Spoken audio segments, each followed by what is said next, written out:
yo digo que determinado banco va mal y va mal, como ahora mismo el 90% de las compras y ventas las hacen por algoritmos, si yo soy capaz de llevar el precio a ese punto en el que las máquinas se ponen a vender, es un elemento que se retroalimenta y al final consigo hundir el valor.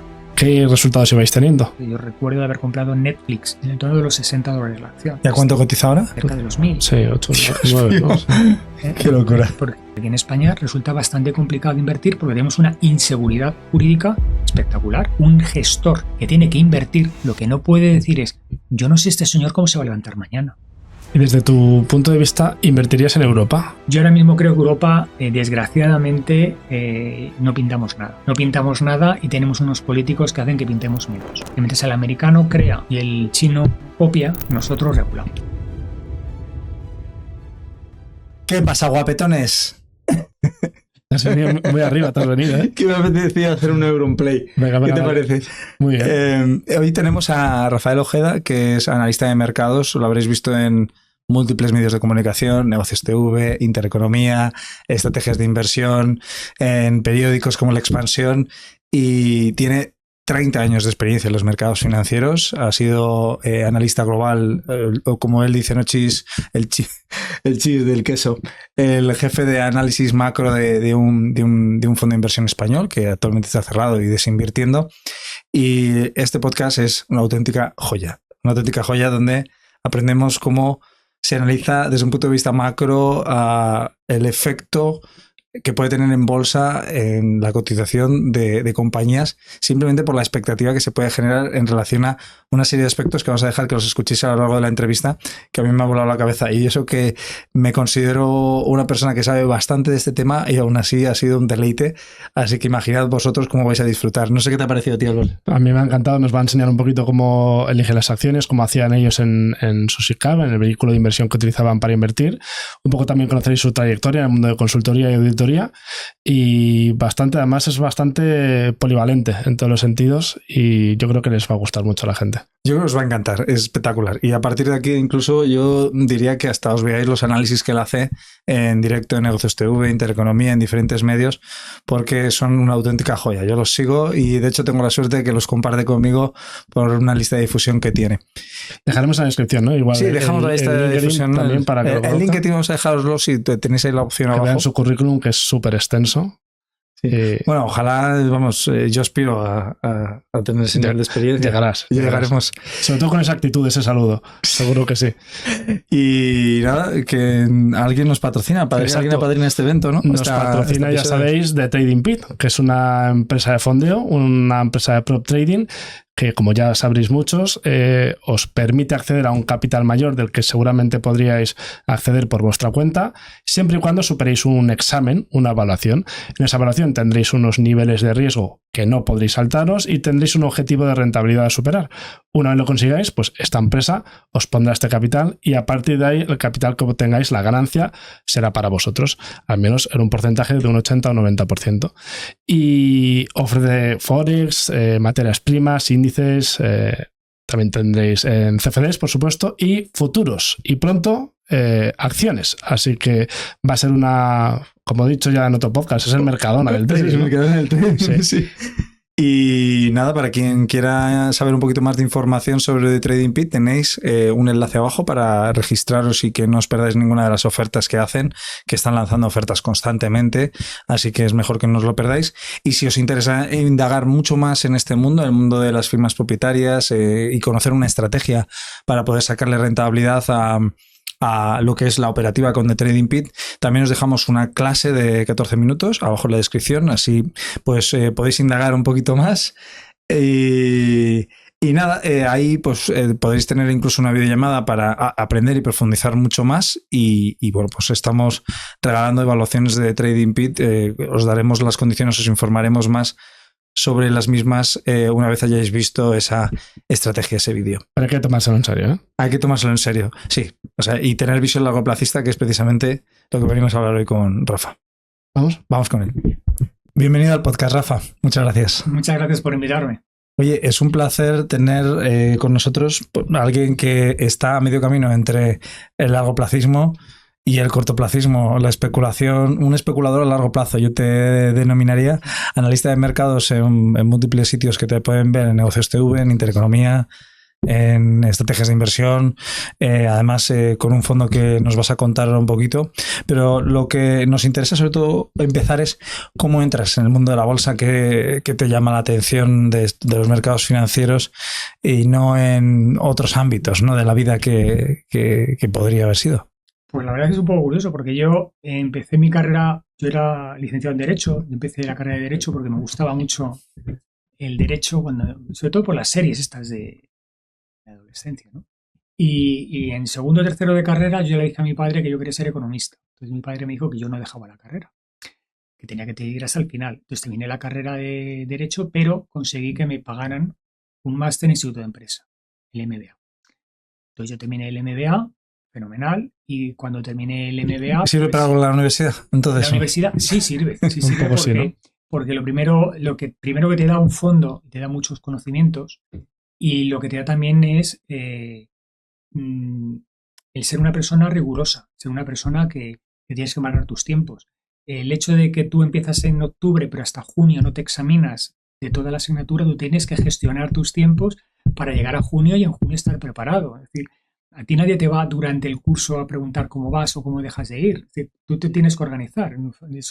Eso genera carácter y yo creo que ayuda y hace que la gente pues tenga esa capacidad. Y yo lo que hice fue, cuando acabé, lo tenía clarísimo, al acabar el MBA entro en proceso de selección, después de 6 entrevistas me cogen en Arthur Andersen y paso allí 3 años.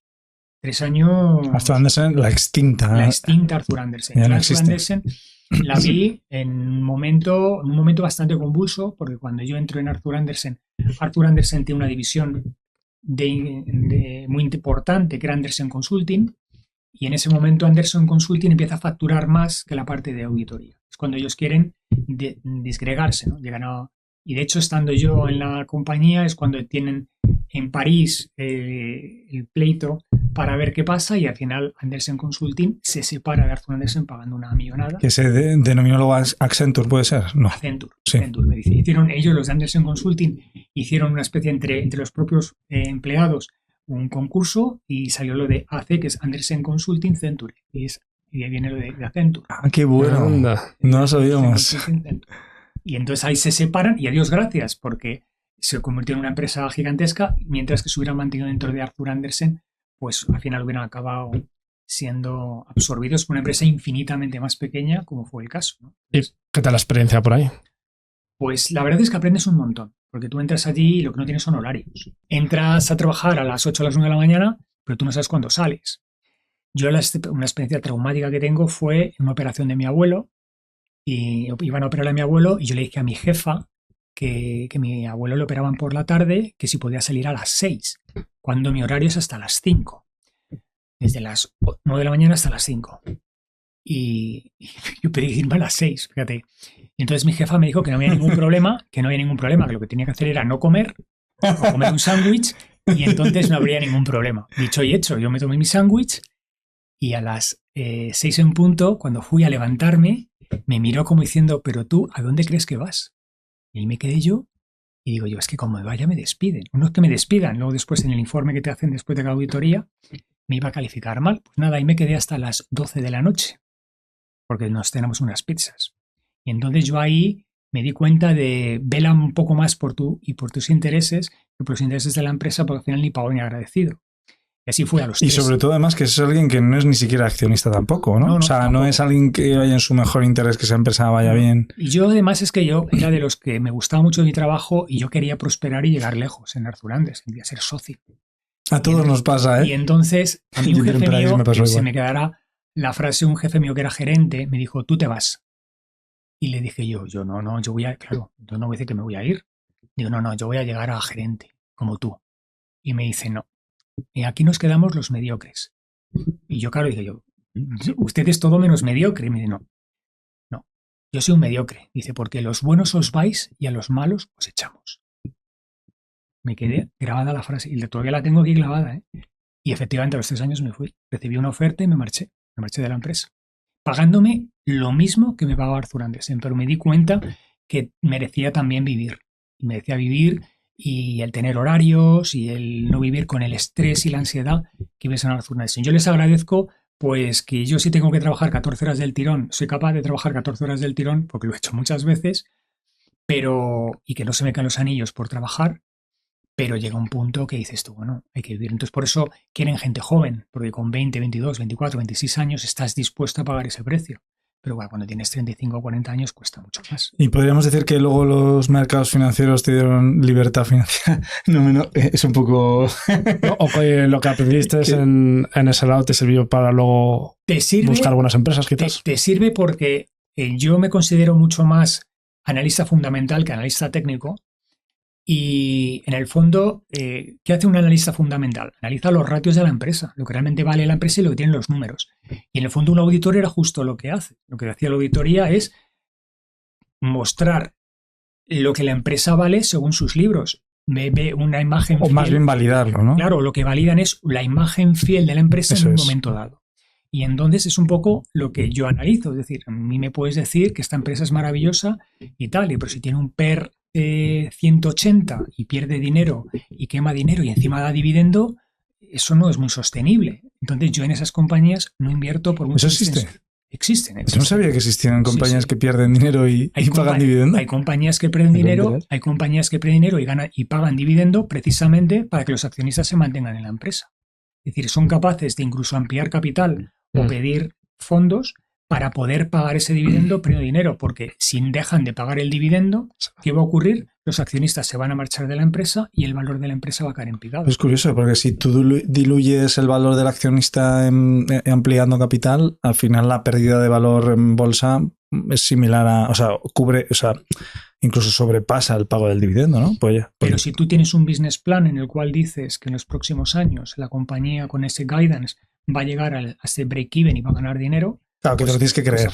Te lo tienes que creer, pero al final el papel lo sustenta todo, Estamos muy cansados de ver compañías que dan unos resultados extraordinarios y sin embargo bajan en bolsa. ¿Y por qué? Por ejemplo, el caso más concreto, Nvidia, el último resultado se presentó en el tercer trimestre del año pasado, presentó unos resultados espectaculares y sin embargo cayó en bolsa. ¿Por qué? Porque ya dijo que el próximo año, en los próximos primeros trimestres del año, pues iba a tener un rendimiento inferior a lo que el mercado preveía, porque el chip Blackwell pues se va a retrasar en su presentación. Y ante la perspectiva de que la compañía va a bajar esa rentabilidad tan maravillosa, bajó en bolsa. Es decir, realmente en bolsa lo que cotizamos no es lo que la empresa vale, sino que creemos que la empresa va a valer en los próximos trimestres.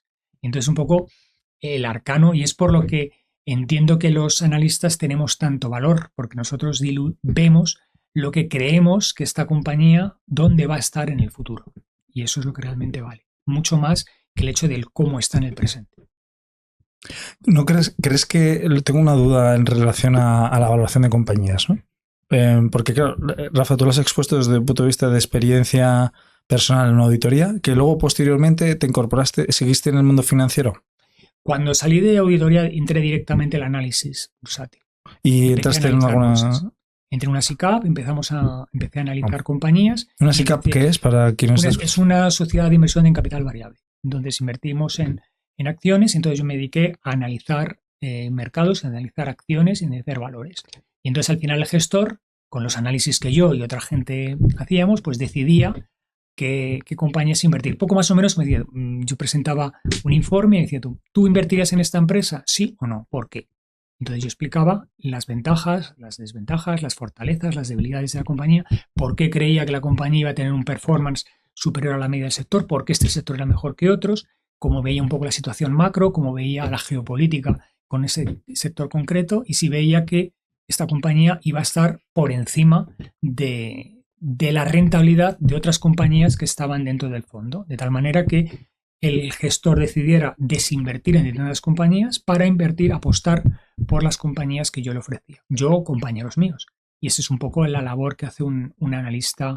¿Y cómo era tu día a día? ¿Te daban un listado de compañías y tenías que buscarlas? Investigar? Nos separaban por sectores, entonces yo me dedicaba a diversos sectores y empecé dedicándome al sector manufacturing y construcción, porque era de donde yo venía en Arthur Andersen y analizaba ese tipo de compañías. Y lo que análisis busca compañías que pueden ser interesantes en este sector.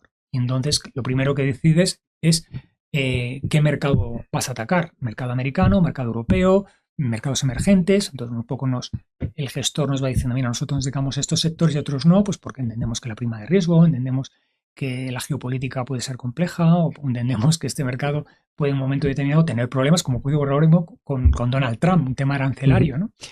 Y nos vamos centrando ahí. Entonces, poco a poco, bueno, pues vas cogiendo más experiencia, te van dando empresas más grandes, vas empezando a analizar, empiezas con empresas más pequeñitas y luego después empresas más grandes, y llega un momento en el que dicen, bueno, pues pegas el salto y te conviertes en el analista macro y ya te dedicas tú un poco a barruntar dónde crees tú que va a estar la geopolítica mundial en el futuro, ¿no? Que es un poco a lo que hago. Ese fue tu proceso, ¿no? Y ese fue mi proceso. Y, por ejemplo, toda la información de las compañías, ¿dónde las buscabais? Bueno, la información, hay muchísimas fuentes. Y sobre todo, a ver, ahora ya está todo, con renta fija es más complicado, pero con renta variable está todo en los mercados. Entonces, las noticias relevantes, toda empresa está obligada a publicarlas, a riesgo de que la CNMV, la SEC o quien sea, te pueda meter una multa bastante significativa por ocultar esa información. Pero cualquier hecho relevante como cambio de accionistas o pues, cambios en los puestos del Consejo de Administración, o si tienes un profit warning o cualquier circunstancia, lo tienes que comunicar. Entonces, toda esa información está en los mercados y los medios. Las cuentas anuales están reflejadas, los balances de situación. Haces visitas a las compañías y te reúnes con los ejecutivos. Es algo muy divertido y muy interesante y te da mucho feedback, sobre todo porque mienten mucho y aprendes a saber cuándo... Eso te iba a decir, te intentan vender la moto, ¿no? Me imagino, sí. Bastante. Bastante porque, lógicamente, esto es como en el fútbol. Yo soy del Real Madrid, entonces, en una circunstancia puntual, yo un penalti lo veo muy claro en un área y, sin embargo, en el otro área no lo veo tan claro. Sí. Bueno, pues ellos igual. Cada uno vende lo que quiere vender. Y eso es muy interesante de analizar y ver, sobre todo... Lo dice Aswad Damodaran en el libro del pequeño libro para valorar empresas. Sí. ¿Te lo has leído? Damodaran, yo cuando hice el MBA en el Instituto de Empresa, Damodaran es el gurú absoluto del control de costes y control de gestión, y Damodaran es un muy, muy, muy defensor del análisis fundamental por encima del análisis técnico, porque él tiene muy claro que a largo plazo las empresas valen lo que realmente valen. Ahora entraremos en ese punto porque hay otra persona que hemos hecho una entrevista que estamos hablando de lo de las small caps, el gap que había entre el precio y valor, y es algo que también nos gustaría que nos resolvieras un poco, ¿no? Pero era más por la parte del sesgo, ¿no? Damodaran en el libro, que es un libro que recomiendo, el pequeño libro de la valoración de empresas, que él dice, bueno, no te fíes demasiado de los analistas, porque los analistas están muy sesgados a lo que quieren sus clientes. Es decir, siempre te van a decir más compras que vendes. De hecho, el porcentaje, si coges todas las recomendaciones de todos los analistas de los bancos de inversión más relevantes en los últimos 10 años, te sale como un porcentaje entre el 80 y el 85% de recomendaciones en largo y de 15% de venta. 15% de venta, ¿sabes? En su caso, él trabajaba para el que compraba, ¿no? Entonces, bueno, hay un interés más... yo cuando era auditor trabajaba para el que compraba, pero también para el que vendía. Es decir, yo he participado en procesos en los que en una adquisición la empresa la compradora, pues pide una auditoría externa para ver que efectivamente está pagando lo que realmente se justifica.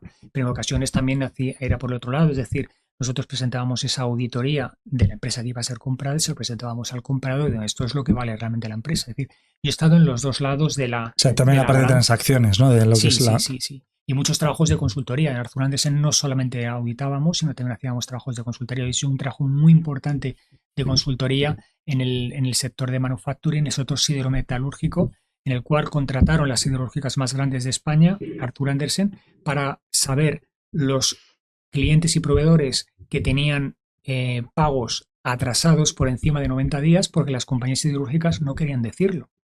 Porque, claro, a una empresa siderúrgica le costaba mucho decir, es que me está pagando mal determinado proveedor o determinado cliente. ¿Por qué? Porque si salía a la luz, determinado cliente o determinado proveedor podía enfadarse con esa siderúrgica y cambiar de proveedor. Entonces necesitaban un tercero que fuera el que lo dijera. Y por eso nos contrataron a nosotros. Es decir, que al final todos tenemos sesgos. Y es verdad lo que tú dices, ¿no? todos tenemos muchas más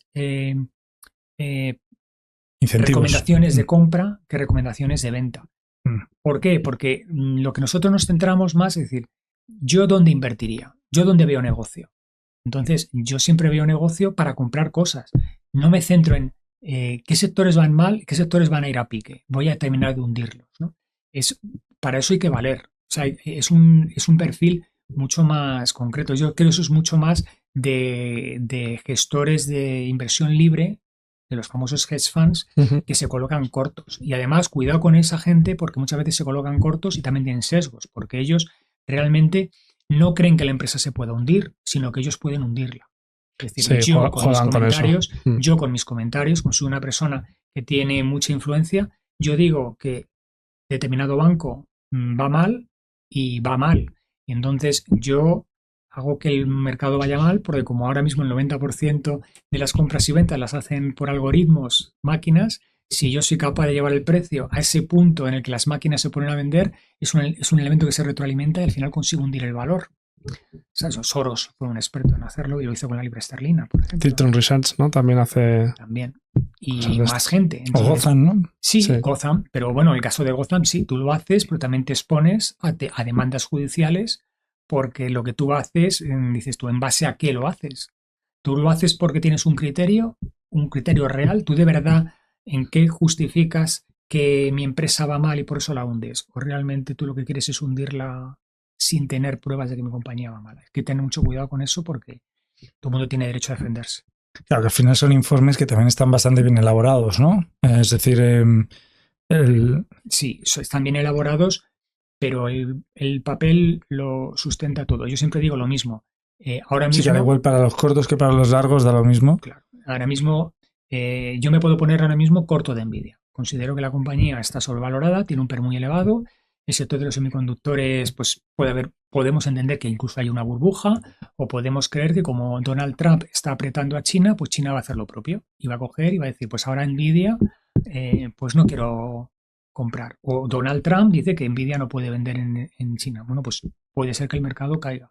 Sin embargo, a día de hoy lo que yo entiendo es que la compañía gana solamente un 75% más que el año pasado. Entonces, cuando estamos aquí pensando, no hay que invertir en esta compañía porque ha mejorado sus ratios un 5 o un 10%. Si están ganando un 75%, no voy a invertir en ella. Tiene muchas veces que nos damos cuenta que hay cosas que no tienen mucha justificación para no invertir en ellas. Pero claro, cuando estamos en máximos, la probabilidad de que el mercado suba un 20% frente a la posibilidad de que un 20% entrando en máximos es complicado de entender. Hay mucha gente, que lo que ha ocurrido últimamente con Nvidia, que al más mínimo esbozo de que la compañía puede bajar, vendo. ¿Por qué? Porque si estoy teniendo una plusvalía de más de un 100%, que el último duro lo gane otro. Yo me salgo. Así es. Yo me salgo. Sin embargo, en una compañía que está hundida, siempre damos más oportunidades. Yo el ejemplo siempre pienso es el de Telefónica. Mucha gente se ha quedado en Telefónica bajando y bajando y bajando y bajando y bajando. La gente sigue comprando, ¿no? ¿Por qué? Porque, bueno, me da un buen dividendo y ahí estamos, ¿no?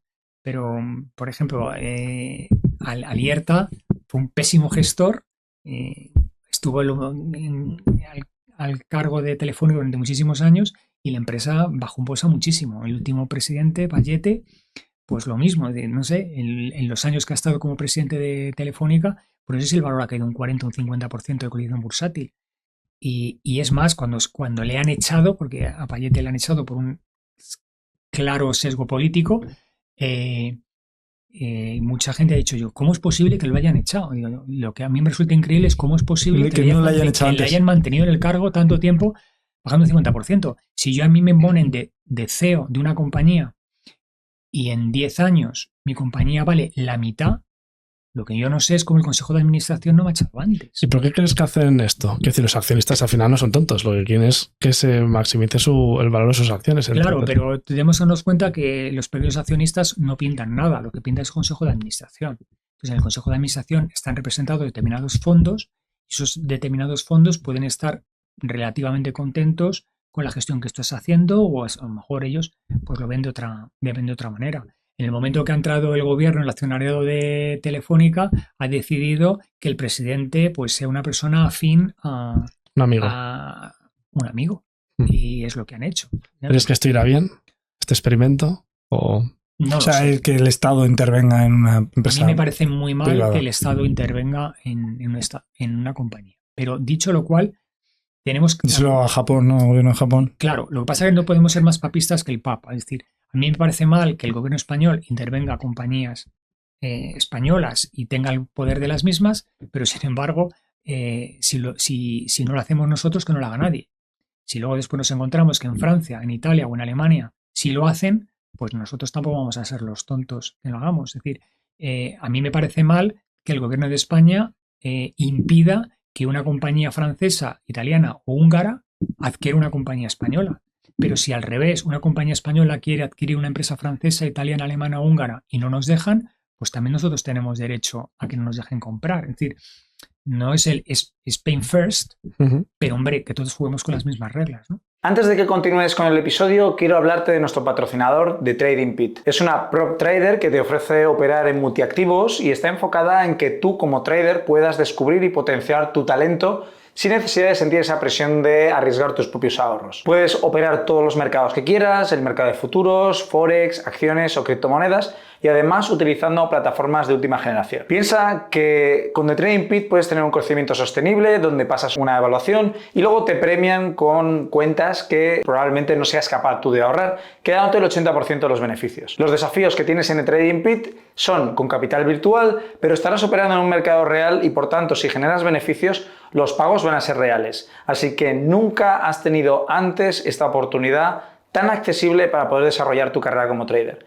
Tienes desafíos desde $99 que te dan acceso a cuentas de $10.000 hasta $250.000, por tanto puedes elegir la gama que tú quieras. Te recomiendo que accedas a la web de TradingPeat, te dejamos el enlace en la descripción para conseguir más información. Y te iba a preguntar, hablando del análisis macro, ¿qué valor o cómo vinculas tú el análisis macro o la toma de decisiones como analista macro en una SICAV? Es decir, ¿en qué afecta a la hora de construir la cartera de empresas o de invertidas? Hombre, afecta bastante. Lo primero que tú tienes que decidir es, primero, si eres top-down.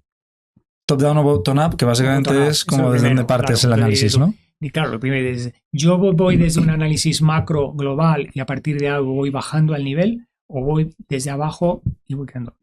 Está realmente demostrado que es mucho mejor ir bottom-up. Es decir, voy centrándome en empresas y voy construyendo la cartera que es desde una visión más macro. Es mejor ir de abajo a arriba. ¿Podríamos ir paso a paso? Es decir, ¿cómo la construirías desde abajo hasta arriba? Lo primero que tú tienes que decidir es qué sectores son los que te gustan. Es decir... Esto engloba también macro. Es decir, sí, seleccionar esos sectores. Claro, lo primero que tú ves es, vamos a ver, en estos momentos la economía está más hacia la renta fija o hacia la renta variable. En estos momentos la renta variable y la renta fija van, desgraciadamente ha pasado durante estos últimos años, ¿no? Que han ido en paralelo y por tanto no ha habido una protección de cartera haciendo una inversión cruzada o dónde colocar mi dinero. ¿Funciona el 60-40 o ahora es un 40-20-20 y metemos alternativos? Es un poco metemos criptos. Es alternativo, ¿no? Esa es un poco la gestión. Entonces, una vez tú ya sabes qué parte de tu cartera la vas a meter en renta variable, porque obviamente un 100% renta variable, a mi modo de ver, es riesgoso, y hay que separar, bueno, pues le dedico una parte a renta fija, ¿dónde la meto? ¿Dónde me protejo? Meto una parte en alternativos. Cuando hablas de renta fija, ¿es soberana de países o también puede ser de empresas? A mi modo de ver, creo que debería ser mixta, es decir, tener soberana, pero también de empresas. Sobre todo teniendo en cuenta que hay compañías, hay países que perjudican a sus compañías, porque realmente si un país no es AAA, una compañía no puede serlo.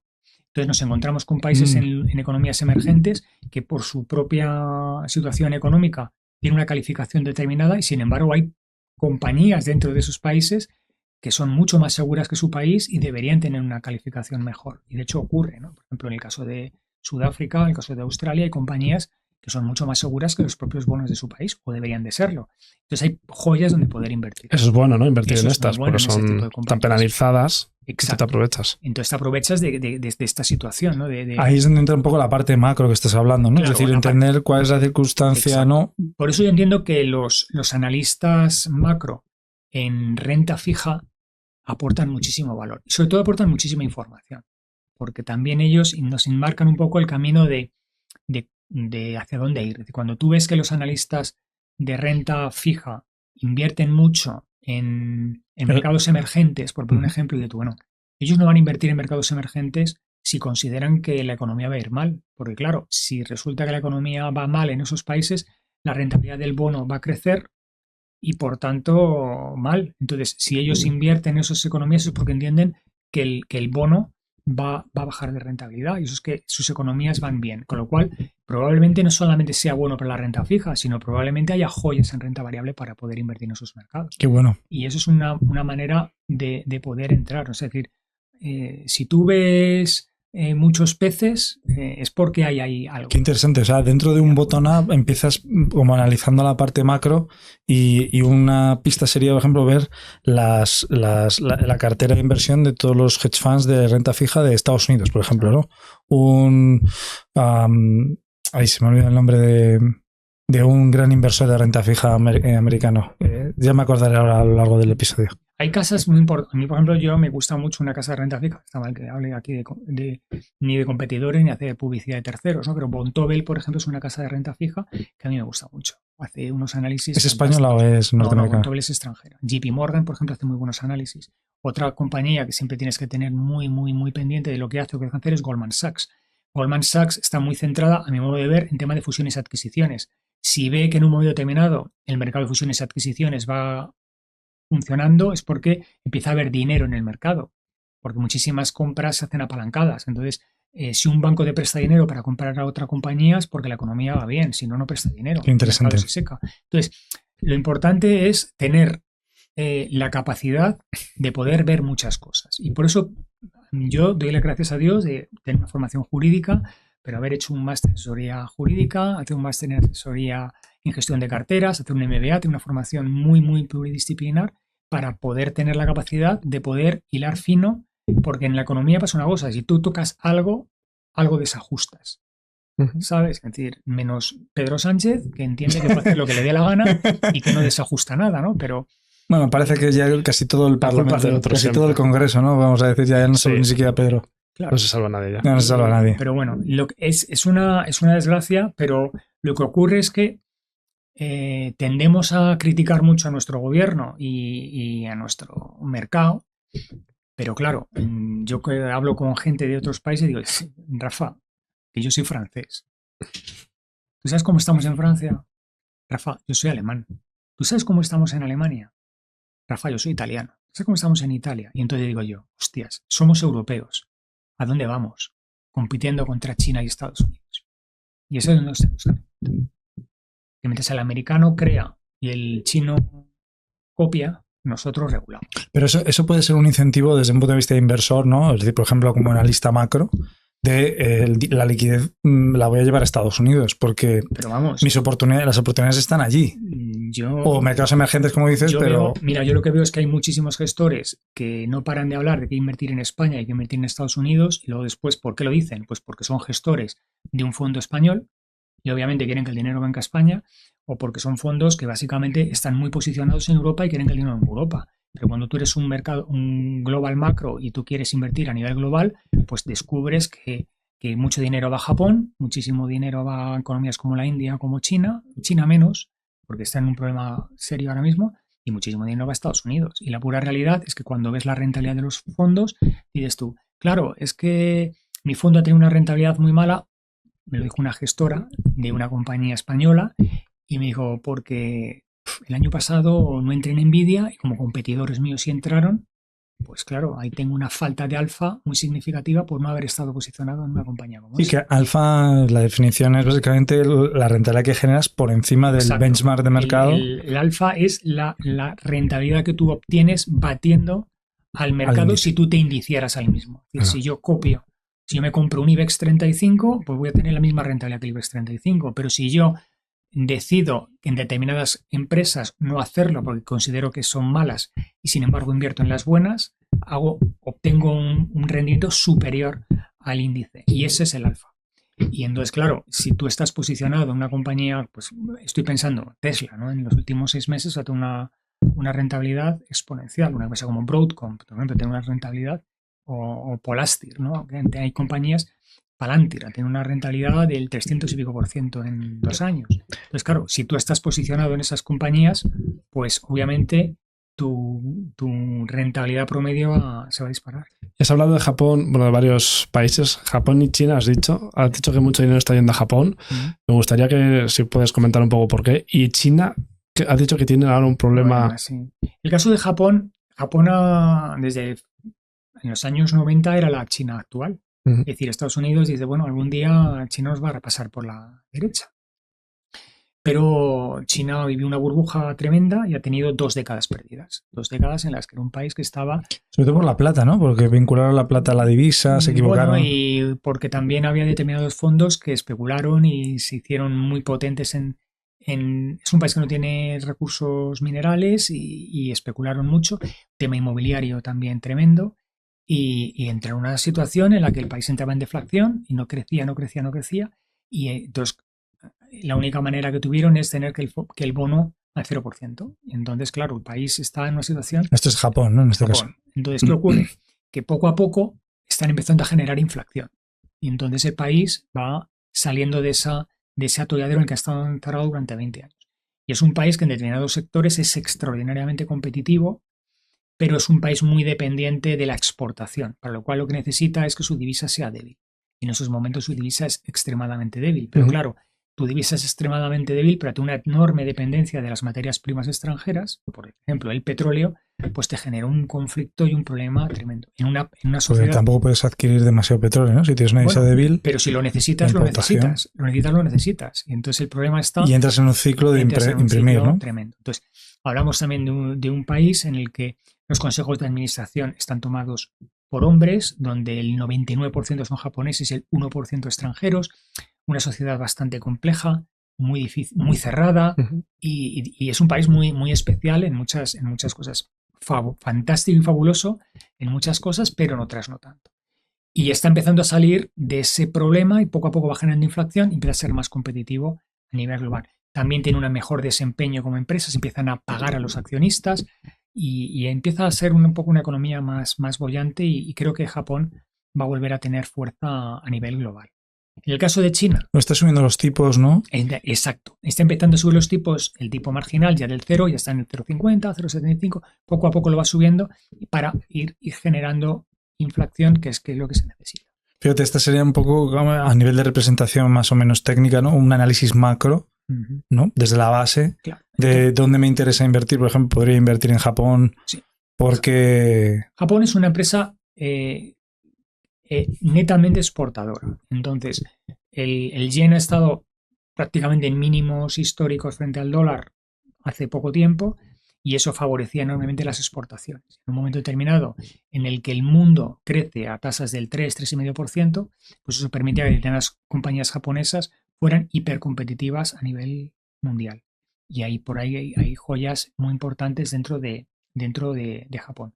Y empresas que poco a poco empiezan a estar menos apalancadas, menos endeudadas y empiezan a ir bien. China tiene un problema estructural importante. Es una empresa extremadamente envejecida y luego después tenemos siempre la duda real de si los datos que nos dicen son verdad. Es decir, sabemos que la India ya tiene más población que China, ¿no? Pero, por ejemplo, no sabemos cuántos chinos murieron en el COVID.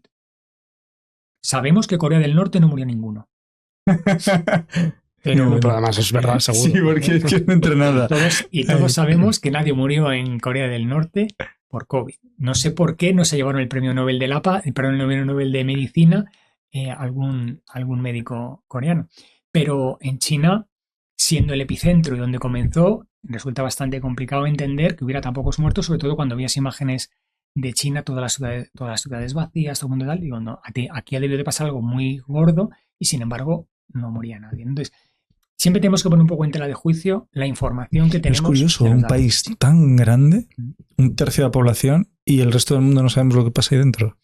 Pero no sabemos porque ellos controlan muy bien la información que entra y la información que sale. Es y luego estamos hablando de una economía centralizada en un país donde no hay democracia y donde básicamente funcionan de la siguiente manera. Mira, yo gobierno, yo te voy a decir lo que tienes que hacer. Y tú no vas a tener elecciones ni te puedes quejar. Pero tú no te preocupes que vas a tener empleo, vas a tener trabajo y vas a vivir humildemente, pero vas a vivir. y los chinos no se quejan. Y si te quejas, me montas un Tiananmen y te paso el tanque por encima. Y es un poco como funciona China. Entonces, China tiene un plan. China tiene un plan y China sabe que para el 2060 pues va a ser de largo la economía más grande del mundo y económicamente, militarmente ya veremos. Donald Trump no lo quiere y quiere poner todos los impedimentos posibles. Pero es absolutamente imposible que lo consiga. Porque entre el PIB norteamericano y el PIB chino, ahora mismo el PIB chino debe ser el 65-66% del americano.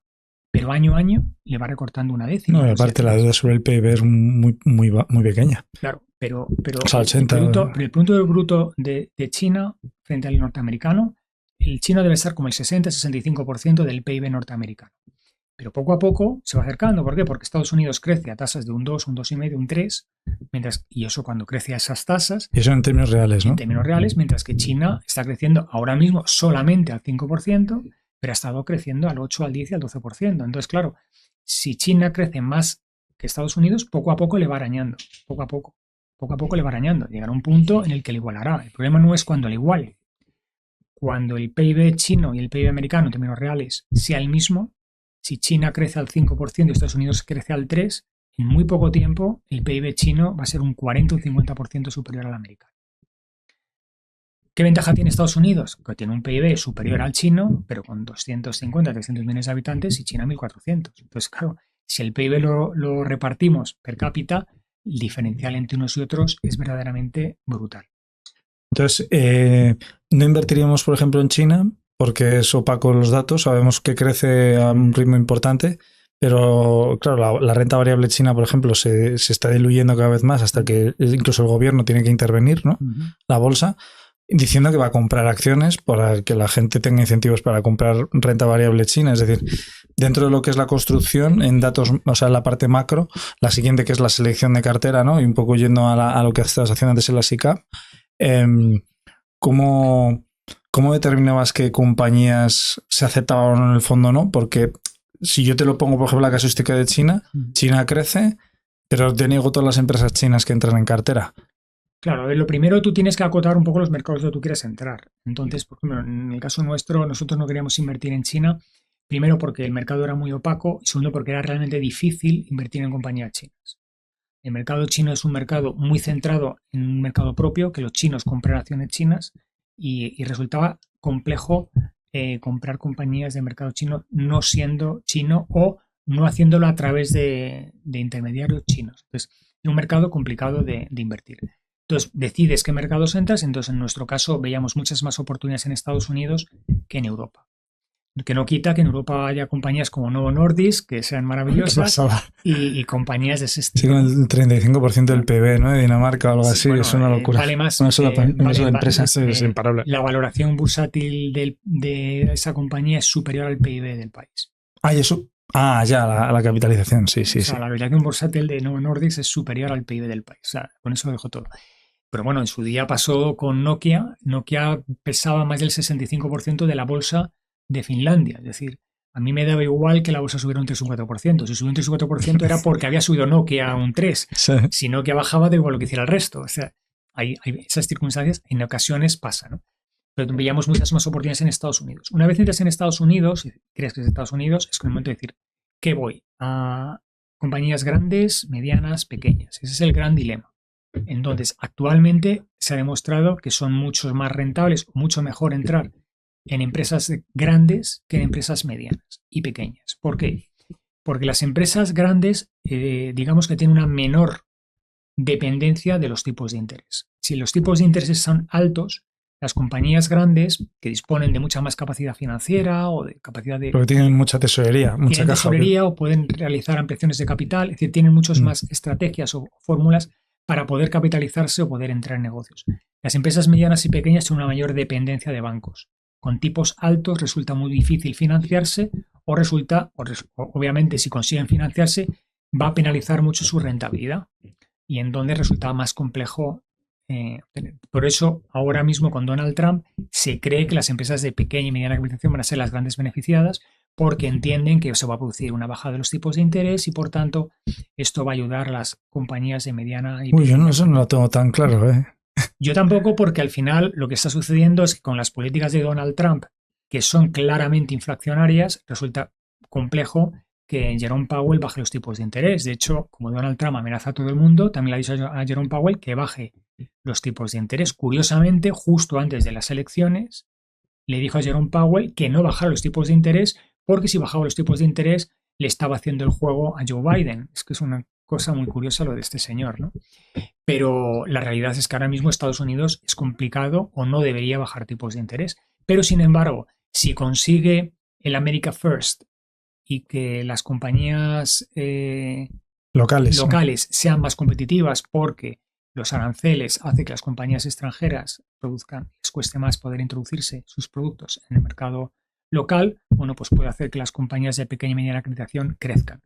Pero bueno, eso es sobre el papel. La realidad es que vamos a ver cómo van, porque se suponía que la bolsa norteamericana iba a tener un gran desempeño con Donald Trump y ha empezado el año y no está tan claro que ese desempeño se esté produciendo, a pesar de que entendemos que la bolsa norteamericana, las compañías norteamericanas van a tener un desempeño de un 12% de rentabilidad, superior al 4% que se esperan para las compañías europeas. Pero claro, eso es antes del efecto impositivo que puede hacer Donald Trump con las bajadas de impuestos, lo cual es beneficioso, pero los aranceles pueden perjudicar, la fortaleza del dólar puede perjudicar las exportaciones. Es decir, hay demasiadas incertidumbres y variables que hacen que los mercados puedan, y por eso tiene tanto valor un análisis macro y un gestor de carteras que se centre mucho más en un análisis fundamental que un análisis técnico puro y duro. Y desde tu punto de vista, ¿invertirías en Europa en general? Quizás no has dicho alguna compañía, Mira, pero... Y verdad que, porque voy a incorporar algo más a la pregunta, y es ¿en qué espacios temporales, no? Porque claro, invertir en Europa, ¿desde qué tesis, no? O a lo mejor podemos comprar Santander y haber vendido... Sí, bueno. Es que para mí invertir es... No, pero Santander no es una acción quizás... Bueno, no sé, igual en algún momento, pero... Bueno, ahí nosotros por el euro, por los las políticas tal, que ¿no? lleva el continente y por el euro y por las alternativas que hay. Mira, yo creo que... Te puedes mojar, ¿eh? No pasa nada. Sí, yo Te puedes cagar en quien quieras, me mojo, Rafa. me mojo muchísimo. Yo ahora mismo creo que Europa, desgraciadamente, no pintamos nada. Esa es la pura realidad. No pintamos nada y tenemos unos políticos que hacen que pintemos menos. Uh-huh. Es decir, en Donald Trump, que para mí es un personaje, pero tiene muy claro que América es la primera economía del mundo y va a hacer lo imposible para que América siga siendo la primera economía del mundo. Si tiene que machacar a China o buscar las fórmulas para que China crezca menos o ponerle problemas, lo va a hacer. Y le va a pisar el cuello a Europa, lo va a hacer. Y le quiere quitar Groenlandia a Dinamarca, que al final no lo conseguirá, pero lo va a intentar. Y si tiene que machacar a Panamá, con el canal de Panamá, pues lo hará. Y a Colombia, y a México, y a Canadá, y a quien sea. Tiene muy claro que él busca el bien de América. Los chinos lo tienen muy claro. Los chinos se callan, tienen su plan, y su plan pasa que en el 2060-2070 ellos van a manejar el mundo, y entonces veremos la verdadera faz de lo que hacen los chinos y lo que son los chinos, porque ahora mismo están como muy calladitos porque todavía no dominan. Cuando dominen les veremos como realmente son. Y nosotros mientras tanto regulando. El tapón. Y entonces nosotros nos dedicamos a perjudicar a nuestros agricultores para que ellos no puedan producir y traer productos de terceros países que, sin embargo, todo lo que impedimos a nuestros ganaderos y agricultores, a ellos sí se los permitimos. Uh-huh. Y que nuestros productos no sean competitivos. Pues muy bien. Nosotros nos hemos cargado nuestra industria para poder fabricar en China. Y a día de hoy estamos desindustrializados y en manos de terceros países. Aquí nosotros no investigamos, no invertimos. A la hora de patentes, pues estamos lejísimos de Estados Unidos y de China y no nos importa. A la hora de la educación, pues mira... China produce más ingenieros que el resto del mundo juntos, pero es que aquí en España ahora mismo puedes pasar de curso en primaria con 4 suspensos y prácticamente no puedes repetir porque es inconstitucional. Entonces, claro, no generamos el esfuerzo. Y eso, también genera poca confianza en alguien que quiera traer su dinero, de un americano que diga, tengo 300 millones y quiero invertir en España. Pues seguramente no le apetezca. Claro, pero... De hecho, quien me dice que invierte en España me sorprendo. Pero claro, pero es no que yo voy más lejos. Es decir, ya no se trata de que invertir en España, que no hablo de España. Europa, países, ¿no? De Europa en general. Es que, bueno, yo invierto en España y Pedro Sánchez se pega una gira por Estados Unidos pidiendo a los americanos que inviertan en España. Pero el americano lo que le va a pedir es, digo, bueno, dame seguridad. Lo único que yo sé es que el año que viene te vas a sacar de la chistera un impuesto nuevo. ¿Me va a afectar a mí o no me va a afectar a mí? Porque claro, ahora mismo, por ejemplo, hay un impuesto sobre la banca. Pero ya han apretado mucho para que sea un impuesto sobre la banca española, no sobre la banca europea, porque de lo contrario, o banca global, porque de lo contrario nadie invertiría en España. Pero aquí en España resulta bastante complicado invertir porque tenemos una inseguridad jurídica espectacular. Y ya hay mucha regulación y aún así inseguridad jurídica, ¿no? Es como el pez que se muerde la cola, es una disonancia. Pero la inseguridad jurídica no viene del exceso de regulación. La inseguridad jurídica viene porque tú a mí me regulas y a mí nadie me dice que el año que viene me vas a cambiar la regulación.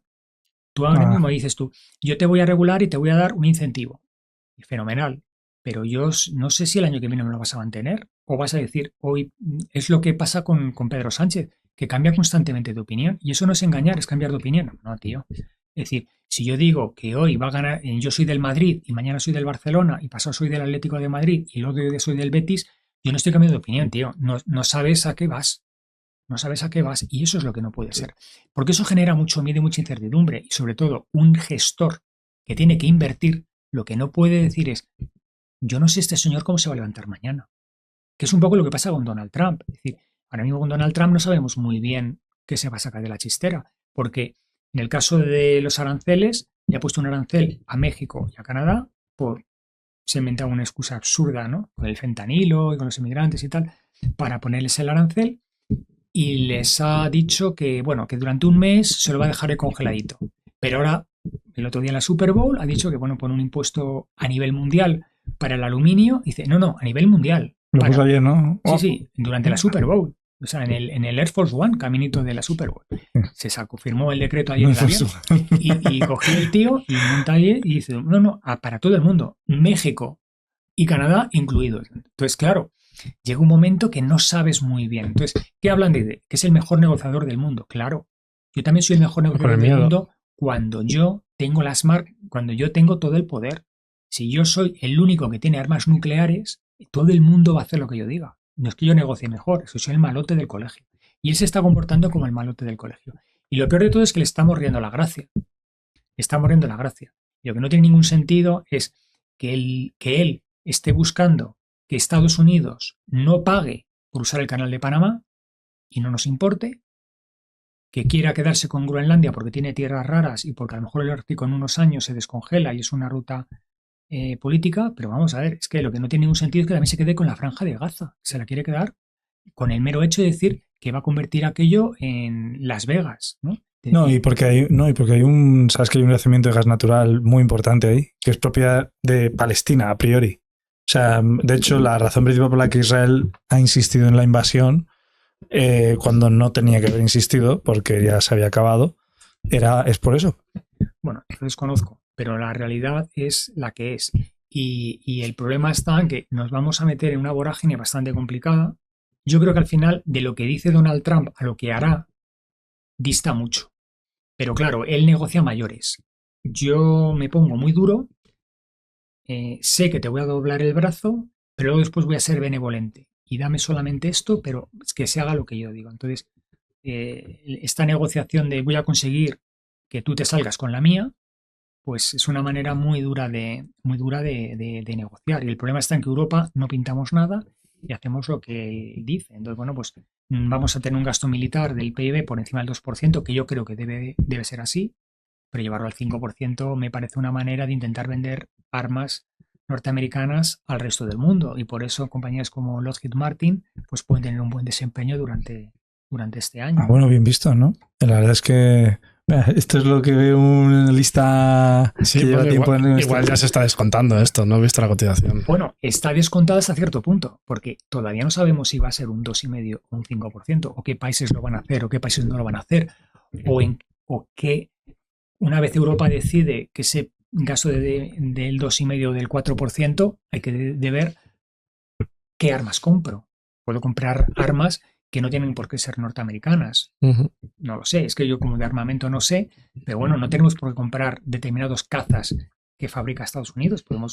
Tenemos el Eurofighter aquí en Europa. Podemos destinarlo a determinadas armas que fabricamos nosotros, aunque ahí ya se encargará Donald Trump de que las compres terminadas. Dice, no, hay que comprar también productos míos, ¿no? Pero al final tenemos que darnos cuenta que todo está relacionado y que nos podemos un poco... El problema es tomar en serio o no tomar en serio lo que dice Donald Trump. En modo de ver hay que tomarlo en serio. Yo también lo creo. Hay que tomarlo en serio. Porque mueve el mercado. Es un poco como lo de Elon Musk. Yo creo, antes de que llegara al cargo que tiene político, ¿no? Elon Musk se levantaba por la mañana y decía... He pensado, tú que estás muy en criptos, ¿no? He pensado que se pueden comprar Teslas con bitcoins. De repente el bitcoin se disparaba. 2 días después me he pensado que no. Y entonces el bitcoin bajaba. Sí, se le hicieron una entrevista, ¿no? Dijo si le importaba que la SEC le pudiera pues, denunciar y dice, es que no respeto a la SEC. O sea, en plan, como claro. Creo que es una institución que para mí no existe. Claro, pero eso es cuando alguien ya tiene ese poder que es un poco como si fuese un mesías, ¿no? Entonces, claro, cuando llegas a ese punto de poder hacer un poco lo que tú realmente quieres y haces y mueves los mercados. Y entonces a esa gente hay que tomarla en serio, porque a lo mejor en el medio o largo plazo el mercado te pone donde debes, pero en el corto plazo, cuidado, en el corto plazo puedes hundir la cotización de una compañía, una empresa, o puedes subirla. Entonces ahí hay que tener muy, muy presente que cuando inviertes tienes que tener un sesgo a medio o largo plazo. Entonces, ¿qué ocurre? Que en Europa hay compañías que yo creo que en el medio o largo plazo pues lo deben hacer bien. Yo hace ya mucho tiempo yo decía que una compañía en España donde había que estar sí o sí era Inditex. ¿Por qué? Porque es una compañía líder a nivel mundial, extraordinariamente gestionada por Pablo Isla, con un plan muy claro, que los tíos se lo montan muy bien y que como somos españoles y no salimos de España no nos damos cuenta de lo que es Inditex fuera. Porque aquí en España vemos Zara y decimos, es producto de temporada de usar y tirar. Pero tú te ibas a Inglaterra y los productos de Zara pues eran productos chic, productos como de moda y de todo. No era una moda parisina, pero dices tú, cuidado, la visión fuera es distinta. Es una compañía muy global y unas tiendas fuera realmente impresionante y de todo. No, es una compañía para poder estar. Es una compañía para estar orgullosos de ella. Y a mí lo que me da mucha lástima es que la izquierda, yo no diría izquierda, la extrema izquierda, porque tanto que hablamos de la extrema derecha, hablemos de la extrema izquierda, ¿no? Hablemos de Podemos y de esta gente, ¿no? La extrema izquierda que dice, no, es que Amancio Ortega debería pagar sus impuestos. Bueno, hasta donde yo sé, Amancio Ortega no tiene una inspección fiscal, Amancio Ortega paga sus impuestos, y es más, hace unas donaciones que ya me gustaría que la gente de Podemos hiciera, ¿no? Pero a mí aunque fuera en proporción. A mí lo que me gustaría no es que tuviéramos un Amancio Ortega o que tuviéramos un Inditex, que tuviéramos 15. O sea, Estados Unidos es como... Tenemos varios, ¿no? Estados Unidos está como está, no porque tenga Nvidia, es porque tiene Nvidia y porque tiene Microsoft y porque tiene Apple y porque tiene Tesla. Si nosotros tuviéramos esas compañías en España, pues a lo mejor alguna de esas compañías habría tomado la decisión de irse a Holanda, como ha hecho de alguna española. Sí, Ferrovial, Holanda, porque la presión fiscal es absolutamente asfixiante y porque lo que no puede ser es que las empresas sean de sus trabajadores y no de sus accionistas. Claro, y salir a bolsa en España tampoco aporta gran liquidez, ¿no? O sea, Ferrovial lo defendía como... Salir a bolsa ya no es que sea... Bueno, es que ya salir a bolsa no interesa en España, ni en Estados Unidos. Ahora mismo en Estados Unidos cotizan muchas menos empresas que en los años 90, porque... Actualmente existen muchas fórmulas de capitalizarse sin salir a bolsa, sin los inconvenientes de salir a bolsa. Es decir, es que ahora mismo todo el mundo piensa, es que mi empresa cotiza en bolsa, qué maravilla. No tiene por qué. El Corte Inglés no cotiza en bolsa. ¿Tiene algún problema con no cotizar en bolsa? No. ¿Se financia? Fenomenal. ¿Quiere sacar un bono? Se lo van a comprar perfectamente. ¿Y qué ocurre con el Corte Inglés? No tiene que dar muchas explicaciones que tendría que dar si estuviera en la bolsa. No tiene que andar lidiando con profit warning y tal, ni tiene que dar tantas explicaciones según se cotiza en bolsa. Cotizar en bolsa es muy interesante, estás en mercados internacionales, te van a invertir, pero tampoco tiene tampoco es oro todo lo que reluce y no tienes por qué estar en bolsa para poder ser una empresa grande. ¿Que a quién interesa o cómo interesa? Pues obviamente si yo monto una empresa tipo Microsoft y la monto contigo en un garaje y digo, bueno, pues cuando la sacamos a bolsa es que ese día tú y yo pasamos a ser millonarios y ahí está la gracia, ser millonarios. Pero luego después el hecho de que una empresa cotice o no cotice en bolsa pues no es tan relevante. De hecho, todos los días dejan de cotizar muchas compañías en bolsa porque te compran o porque entras dentro del capital privado y no pasa absolutamente nada. De hecho, en España ya hay alguna compañía que ha decidido dejar de estar en los mercados y no pasa nada. Me gustaría entrar en hacerte una consulta en base a la selección de cartera. O sea, refiriéndonos a las small caps y medium caps, ¿no? Es decir, hablabas de pequeñas, o sea, empresas de pequeña y mediana capitalización que gracias a gobiernos, por ejemplo, como el de Donald Trump, o que a priori, aunque son proteccionistas, son también, en cierta manera, también liberales, ¿no? Es decir, un poco como aquellos gobiernos que vayan a incentivar más el libre comercio, bueno, el libre comercio no, pero el comercio, ¿no? Y los negocios. Tengo curiosidad, porque por un lado hay mi perspectiva y me gustaría que me lo desmintieras. Me encuentro muchos value investors que son especuladores y traders realmente. Eso es lo primero. Es decir, me hace mucha gracia el concepto value investor cuando luego el famoso divulgador, que no voy a mencionar nombres, pero hay unos cuantos, luego te dicen, joder, si hubieras vendido esta acción con el 100% de rentabilidad, y yo me quedo como en shock, como un momento, pero esta empresa no tenía fundamentales. O sea, es decir, ¿a qué me estás diciendo de haberlo vendido aquí arriba para luego? O sea, eso es lo que hace Álvaro con las small caps, ¿sabes? Pero no un value investor. Y esto ligándolo a un poco cuál es esta causa-efecto, que probablemente es lo que ha llevado a que empresas de pequeña y mediana capitalización en Estados Unidos hayan ido creciendo los últimos 5 o 6 años a doble dígito, pero su market cap se ha mantenido estable, o de hecho incluso han caído de precio, ¿no? O sea, se han devaluado, lo cual demuestra que al final el value investor de alguna manera ha tenido que pivotar a ser especulador o trader, porque ser un value investor no acaba pagando. Es decir, puedes estar esperando años, oye, que yo sí, que esta empresa vale más, pero por algún motivo en el mercado no me lo están comprando, no sabemos por qué. A ver, hay un tema que es muy importante. Tenemos que darnos cuenta es que gestión activa frente a gestión pasiva.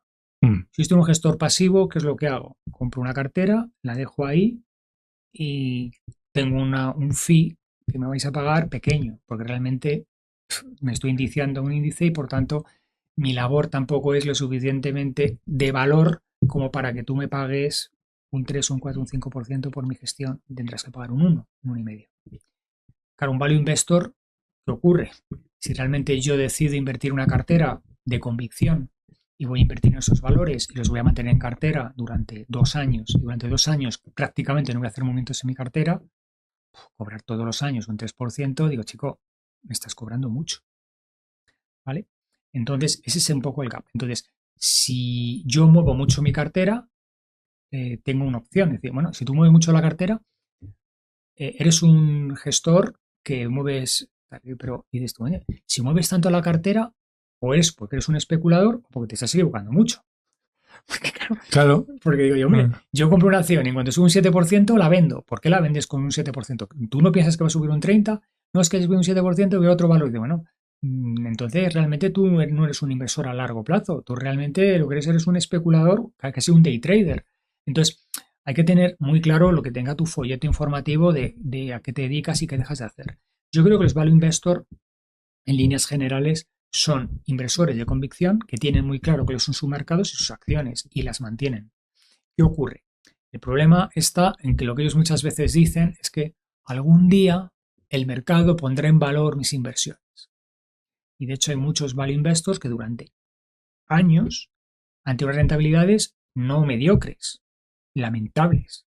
Es decir, madre mía, y digo yo, es que para perder dinero, eso lo he oído yo, para perder dinero ya lo hago yo. No necesito que un tío me haga perder dinero y encima me cobre un 3%. La realidad es que, hombre, ningún gestor no value. Ningún gestor invierte en una empresa a sabiendas de que esa empresa va a ir mal. Tiene unos análisis que consideran que las empresas van a ir bien. Yo, cuando he invertido en empresas y han perdido dinero, que también lo he hecho, tenía clarísimo que esas compañías deberían de haber ganado dinero. ¿Por qué no han ganado dinero? Porque un profit warning muchas veces no te lo ves venir. Un problema financiero no lo ves venir. Que el director financiero robaba a la empresa, tampoco. Claro. El consejero delegado ha tenido un problema de faldas en la compañía, esas cosas tampoco las sabes. O que Hacienda te ha hecho una inspección, esas cosas muchas veces no las puedes venir. Hay muchos cisnes negros, muchas circunstancias que hacen que tu compañía se desplome, ojo, o crezca como la... Sí, como espuma. ¿Sabes? Entonces, esas cosas, pues muchas veces no las ves venir. Entonces, ¿qué ocurre? Los value investor, efectivamente. Entonces, llegado a ese punto, un value investor puede decir, joder, ¿cómo consigo yo obtener un poquito de alfa? Pues ¿cómo? Pues haciendo un poco de day trading. El ejemplo más paradigmático, porque siempre se habla de inversor a largo plazo que compra y que las mantiene 30 o 40 años. Warren Buffett mueve su cartera muchísimo. Por supuesto que tiene acciones desde hace 40 y 50 años, como Coca-Cola. Sí. Que no para de tomarse 4 Coca-Colas todos los días. Como vive, tío. Y es sorprendente. Es sorprendente que tiene casi 100 años y debe hacer un pacto con el diablo, porque vamos, con lo que bebe de Coca-Cola, pero es que ha muerto hace nada Munger, Charlie, que era su socio, y también casi 100 años, o sea, impresionante. Y ahí está, al pie del cañón, un tío súper inteligente y que no se le ha ido ni una neurona de la cabeza. Pues ese hombre especula. Y ese hombre compra y toma posiciones y deshace. Lo que ocurre es que las posiciones que hace y deshace en el corto plazo no salen en prensa. Porque él no quiere que esas posiciones o esas operaciones figuren. ¿Qué figuran? Las posiciones que toman, como en Occidental Petroleum, que toma un mercado, porque le interesa que el mundo sepa que ha comprado eso por el efecto arrastre de que otros gestores hagan lo mismo que él y eso ayude a que su valor suba. Pues eso es maravilloso. Es decir, si yo tengo la capacidad o el poder de Elon Musk o el poder de gestores, yo he decidido comprar acciones de, yo qué sé, Pepsi. Pues yo compro acciones de Pepsi, por el mero hecho de que yo ya compro acciones de Pepsi, vosotros vais a comprar acciones de Pepsi y me vais a ayudar a que mi acción suba. Y eso es lo que hace Warren Buffett. Aparte de que obviamente ese señor no invierte en algo que no conoce, a sabiendas de que el mercado va a caer. Pero también se equivoca. Ha cometido errores como con IBM y errores de los cuales se arrepiente. Y ha vendido posiciones de Apple ganándole dinero, pero si no las hubiera vendido hubiera ganado mucho más dinero que ha ganado. Es decir, pero en líneas generales hay que reconocerle que el tiempo le ha dado absolutamente la razón. Y es un gran negociador y opera muy bien, pero que toma posiciones en corto, es verdad, que toma posiciones a corto plazo también, ¿no? Sí, y se apalanca.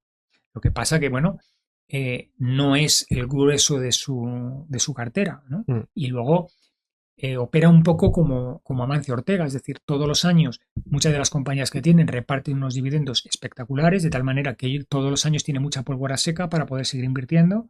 Lo que ocurre es que Amancio Ortega decide hacerlo a través de Ponte Gadea en inmuebles y él decide hacerlo en renta variable.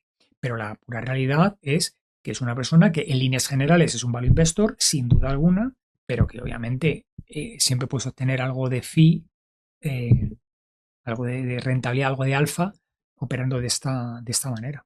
Y con la SICAV, ¿no? Que me imagino que luego más adelante, eso fue evolucionando. ¿Qué resultados ibais teniendo?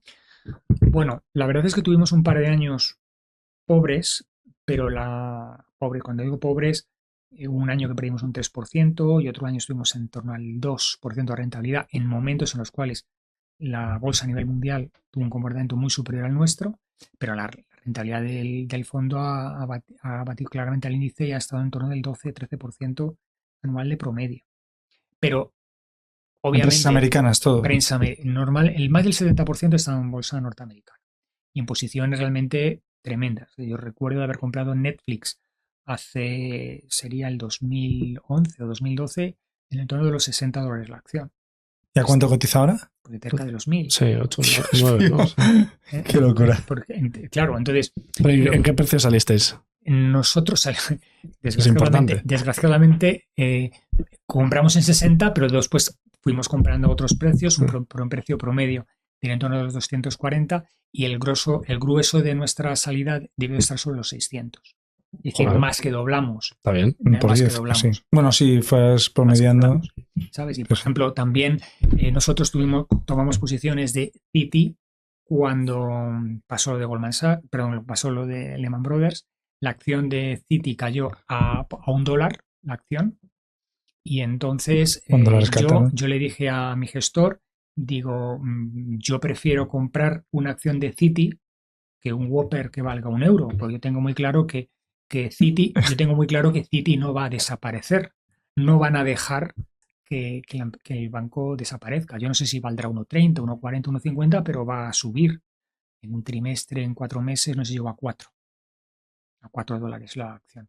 Y luego hice un split, ahora debe estar como en 52, o sea, lo que serían 5,20. Uh-huh. El rendimiento es espectacular, pero yo voy más allá. No es que la compañía haya subido de 1 a 4, es que la compañía ahora mismo reparte un dividendo que, de haber mantenido yo la acción, la rentabilidad por dividendo sería en un 70 o un 80%. Del precio al que lo compraste Claro, en su porque yo momento. la compré en $1, que ahora Claro, serían qué 10, bueno. y se me dan 7. Es decir, que eso es donde tiene la rentabilidad Warren Buffett. Warren Buffett compra una acción a un precio irrisorio, 40 años después la acción ha subido mucho, pero claro, el dividendo que da lo da una rentabilidad de un 4 o un 5% sobre el precio actual, pero sobre el precio que las compró no es esa rentabilidad. La rentabilidad es muy superior. Pero la rentabilidad por dividendo que tiene que obtener Warren Buffett debe ser absolutamente espectacular. En el caso del Citi, un 70 anual. Claro. Entonces llega un punto que dices, bueno, no, claro, ¿qué dice? Por eso es la frase mítica de Warren Buffett, es que las buenas acciones no hay que venderlas nunca. Claro, si las has comprado a un precio irrisorio, pues al final resulta monumental. Yo compro una acción que vale 10 y llega un momento que vale 100, y dices tú, es que la he multiplicado por 10. Entonces, que cuando vale 100, a lo mejor da un 10% de dividendo, da 10. Y esto es que el dividendo que me da es lo que me costó la acción. Me está dando un 100% de dividendo. Y es una ganancia fija, Es una ganancia extra. extra. El otro oscila, pero... Y tú dices tú, es que has multiplicado por 10 el valor de acción. No, me está dando un 100% de dividendo. Entonces es la frase mítica de Rockefeller. ¿Qué es lo que te hace feliz? Ver mis dividendos venir. ¿Sabes? Y eso es un poco el negocio, el business que tiene realmente Warren Buffett. Es decir, cómo van llegando esos fondos y cómo distribuye esos dividendos, porque no distribuye dividendos entre los accionistas de Berkshire Hathaway, el dinero lo reinvierte. ¿Por qué jamás los accionistas se han quejado? Porque escribe una carta maravillosa y porque es capaz de a esos flujos de caja darles una rentabilidad superior a un dividendo que pudiera dar a sus accionistas. Qué maravilla. Sí, el que quiera que venda acciones. Exactamente. Y hoy día, si quisieras, o sea, este ejemplo que hemos puesto del dividendo, ¿no? Lo ideal es comprar una acción súper barata, pero claro, esto no lo sabe nadie, ¿no? Y acciones igual, empresas que surjan ahora y que dentro de 20 años pues valga 200 veces el precio de hoy, es pura suerte casi llegar a eso. Se puede buscar la suerte, ¿no? Pero que es complicado. Buscar la suerte. Lo que ocurre es que si tú compras una acción que al final va a subir 200 veces, te puedo asegurar que en ese camino la vendes la has vendido en muchísimos escenarios. Eso le pasa a mucha gente. Bitcoin igual, ¿no? La gente lo coge ejemplo, como... Sí, yo he visto el Bitcoin en 5.000, en 8.000, en 10.000. Y dice, ¿tú de verdad lo hubieras llevado hasta 100.000? No. O al 30.000 lo hubieras vendido. Y la antes. realidad es que los vendes a 30.000. Y al 12.000. Exacto. Dice, no, es que a partir de 30.000 tu mujer te está diciendo, tú estás tumbado. Sí. Pero, sí. Te quería comentar, claro, una forma de hacer eso, de acercarte mínimamente a eso, quizás es esperar una crisis, que se pegue una torta a todo y elegir muy bien 4 o 5 empresas, intentar comprarlas a un descuento de un 40, por ejemplo. Si tú eres capaz de saber cuándo se va a producir una crisis... No lo sabes, pero cuando está ocurriendo, o sea, quiero decir, cuando la bolsa ya te está cayendo un 30, de ahí en adelante, que ha ocurrido pocas veces. Cuando la bolsa ha caído un 30%, la realidad es que ya has llegado tarde. Es decir, cuando un valor ha caído ya un 30 o un 40%, estás en un escenario y dices tú, bueno, ¿cuánto más va a caer? Dice, la probabilidad de que el valor caiga otro 10 o 20% es superior a que se produzca un pullback a la media y recupere otro 20%. Es un poco lo que estamos viviendo ahora. La bolsa está tan cara que uno dice tú, ¿invierto en bolsa? ¿Qué probabilidad hay de que la bolsa suba un 20% frente a la posibilidad de que el valor caiga un 20%? Llega un momento en que la cosa está muy igualada, no lo ves tan claro. Pues cuando ya el mercado ha caído un 30 o un 40%, dices tú, bueno, Y además metiéndote en más escenarios, ¿no? Es decir, y si subiera ese 20, ¿podría volver al precio de entrada? Porque psicológicamente también afecta mucho, ¿no? Que ya se está ganando un 20 y de repente vuelvas al montante original. ¿Te sientes que has perdido el tiempo, que podías haberlo vendido ahí arriba? Yo tengo un cliente que compró acciones de Nvidia.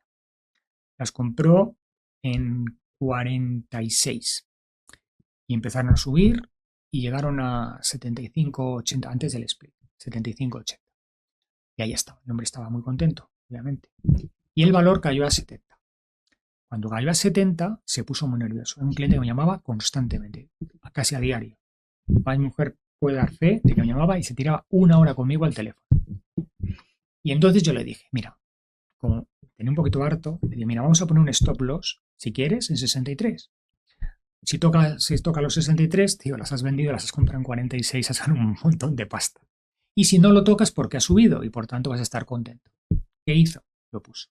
¿Qué ocurrió? El valor tocó 63 y llegó a caer a 61 y luego rebotó para arriba. Llegó a 70, 75, 80.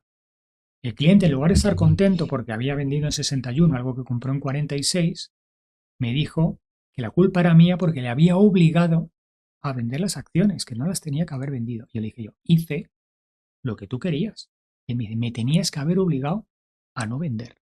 Yo ya ahí dije, mira, se acabó. Tenía liquidez y le dije, mira, haz lo que te dé la gana, no compres más acciones. Tenía acciones de Apple compradas, creo que era en 190. El valor había caído a 175. Está el hombre preocupadísimo porque sus acciones habían caído un 7%, un 10%. Le digo, ¿tú de verdad, ¿tú de verdad piensas que Apple va a desaparecer? No sé, yo no veo aquí a los niños que se están gastando 1.400 euros en un terminal que el año que viene decidan comprarse un Samsung y tal. Bueno, tú sabrás. Bueno, total, que no hablaba mucho con él después de lo que había pasado con Nvidia. Y cuando el valor llega a 990, no le llamo, no digo nada, y el valor llega a 215 y le digo, mira, ya has ganado casi un 15%. Y me dijo, ya las vendí. Oh. Y digo, sin decirme nada, digo, ya las vendí. Digo, ¿a qué precio las vendiste? Perdí algo. A día de hoy están en 230, 240, también dan un pequeño dividendo, pero al final te das cuenta de que hay gente que no vale para ser inversor. Que no vale. Esto no es para todo el mundo. Primero tú tienes que invertir un dinero que te sobra. ¿Por qué? Porque si es un dinero que no te sobra, la percepción de pérdida es muy superior. Pues si es un dinero que te sobra y pierdes un 8, un 10%, pues oye, es el riesgo. Hay gente que puede tener una mayor o menor aversión al riesgo, pero perder un dinero que te sobra no es lo mismo que tener un dinero que no te sobra. Y lo segundo, hay gente que dice, no, yo soy un inversor conservador, yo con un 10% me conformo. Y ahí lo que te demuestran es lo que pasa en España, ¿no? Que hay una incultura absolutamente brutal con el tema de la inversión. Porque si ganar un 10% es ser conservador, pues yo me voy al banco y le digo, mira tío, préstame 1.000.000 de euros, que como voy a ganar un 10%, la mitad para ti y la mitad para mí. Y como en 1.000.000 de euros son 50.000, 25.000, pues yo con 25.000 euros, oye, tengo para pagarme unas vacaciones. Y a fin de cuentas, como es seguro y no lo voy a perder, es absolutamente alucinante lo que te encuentras por ahí. Yo este cliente, que obviamente no voy a dar el nombre, pero vamos, un cliente que no quiero saber nada de él, ¿verdad? Entonces es alucinante que teniendo acciones de Nvidia y teniendo acciones de Apple, pues en Nvidia haya perdido dinero, perdón, en Apple haya perdido dinero y en Nvidia haya ganado. Por eso existen los gestores, ¿no? Porque al final si te dan el dinero a ti no le das, o sea, pero hay clientes y clientes. Hay clientes que son clientes que te dejan trabajar y que dejan trabajar su dinero y clientes que no. Y por eso resulta importante que un cliente, yo siempre digo a los clientes, mira, si tú compras acciones, lo que no puedes hacer es mirarla todos los días. Porque te genera un estrés, una ansiedad brutal, lo primero, y porque de un día para otro tampoco la vas a ver en saltos. Es decir, una acción, o sea, Netflix, que valía 60 y ahora vale 1.000. Perdón que te interrumpa, Rafa, pero es curioso, ¿no te parece curioso? Es que esto es increíble. O sea, me parece curioso que alguien, o sea, que exista una gran divulgación a través de los fondos indexados y no me importa hacer el DCA, como dicen, ¿no? La promediación a la baja y él emitiendo cada mes un poquito de dinero y yo me desapego de lo que ocurra porque a 30 años tal, pero luego compras la acción de Apple, compras la acción, que realmente es lo mismo, ¿no? Porque al final estás comprando un índice de acciones, en ese caso estás haciendo una adquisición individual, adquieres más riesgo porque estás menos diversificado, pero en realidad también es una inversión a largo plazo, ¿no?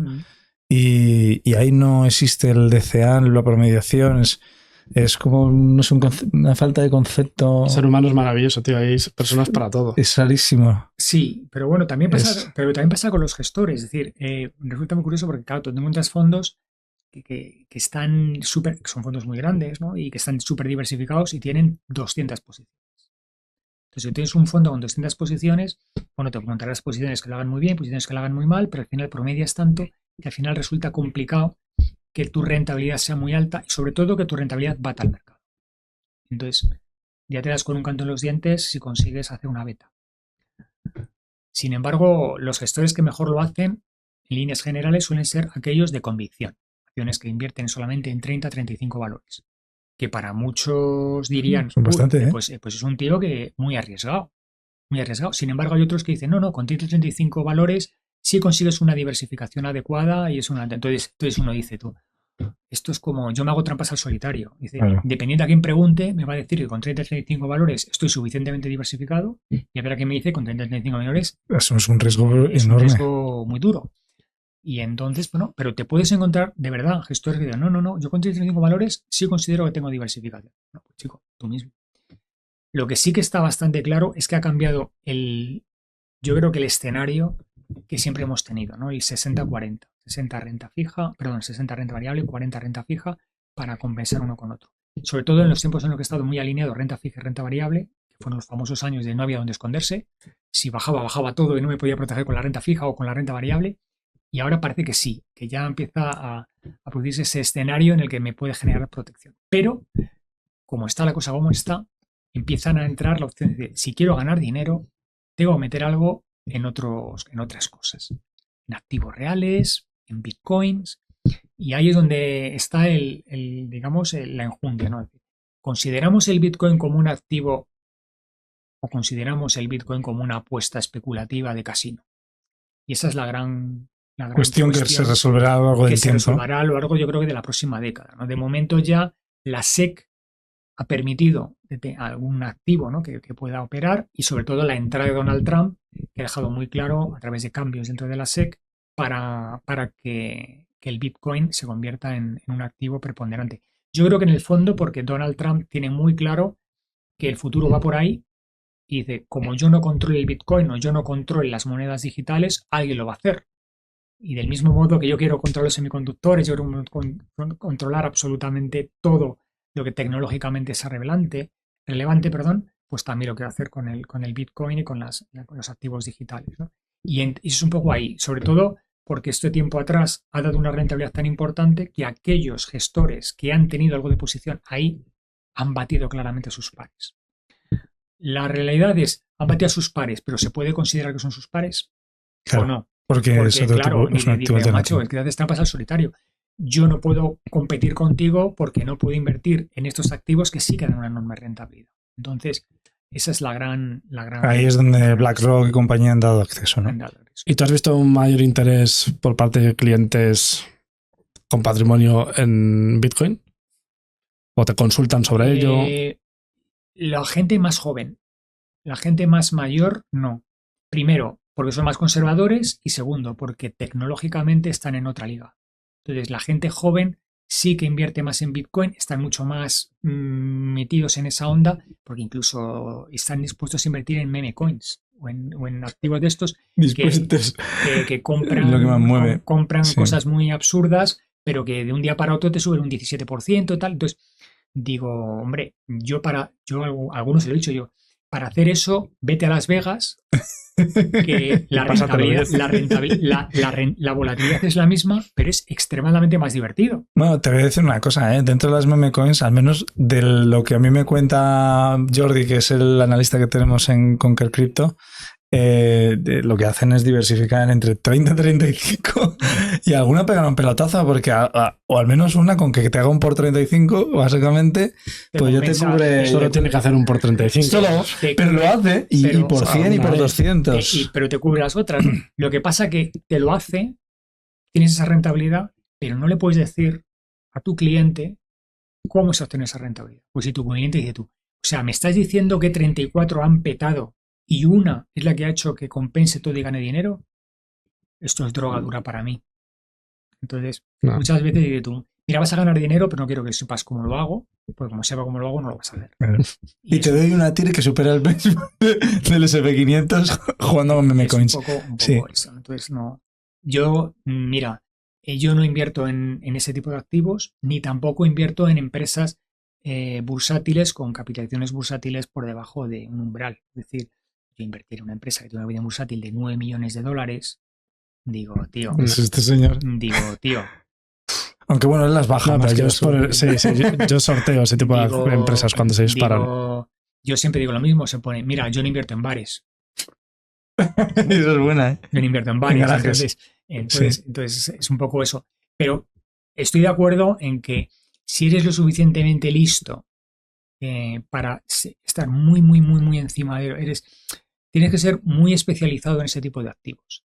Y entonces tener muy claro de, mira, esta empresa se mueve entre 0,00002 y 0,0009. Entonces, cuando está en 0,0003, entro. Porque la probabilidad de que vaya hasta 2 es muy inferior a que vaya a 7. Y tío, de 3 a 7 me estoy levantando aquí un pastón que te cagas. Y entonces, obviamente tengo que invertir muy poco dinero, pues son compañías que como tienen muy poca inversión bursátil, tienen muy poca liquidez y como compré muchas no las voy a poder colocar. Pero, oye, si te pones a hacer eso como tal, puedes obtener una rentabilidad bastante interesante. Yo lo acepto, no es que lo acepte, estoy seguro de que es así. Pero claro, yo no puedo estar comprando 300 euros aquí, 200 euros aquí, 400 euros aquí. Entonces, yo conozco gente, estudiantes, que durante la carrera lo han hecho y se han pagado la carrera y las juergas de esa manera. Pero claro, tienes que invertir de esa manera. Entonces, bueno, pues vale. Yo prefiero invertir de otra manera. Pero porque cambia con el sesgo de la edad, ¿no? Es decir, al final hay un corte de edades, ¿no? Que cambia un poco tu percepción. Obviamente, y que hay mercados que ofrecen unas posibilidades o no. Es decir, esos mercados son para invertir 500 euros, 1.000 euros, 2.000 euros. Porque como metas 70.000 euros, aunque ganes dinero, no vas a tener contrapartida a la hora de venderlas. Entonces, claro, es un concepto diferente. Porque moverías el mercado. Lo moverías tanto que al final pierdes esa rentabilidad. Es que no es como es el mercado. Es que no hay... no hay mercado.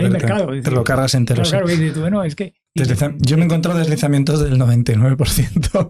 Sí, en criptos. Que te metes en un mundo, macho. Es complejo. Sí. Bueno, caballero, pues ha sido un placer tenerte en el podcast y te agradecemos muchísimo, pues la verdad, toda la sabiduría que nos has transmitido. Creo que ha sido uno de los episodios más largos de Margin Call. Sí, pero también de los más interesantes. Sí, a mí se me pasó volando. De hecho, estoy cortando, pero me da rabia porque tengo muchas más preguntas. Yo seguiría. Sí, no, pero tenemos que cortar porque... Ningún problema. Ya sabéis que esto puede ser el 1.0 y puede ser un 2.0. Será eso te iba a decir. No hay problema. Pues Rafa Caballero, muchísimas gracias por venir. A vosotros, muchísimas gracias. Gracias. Adiós, buenas.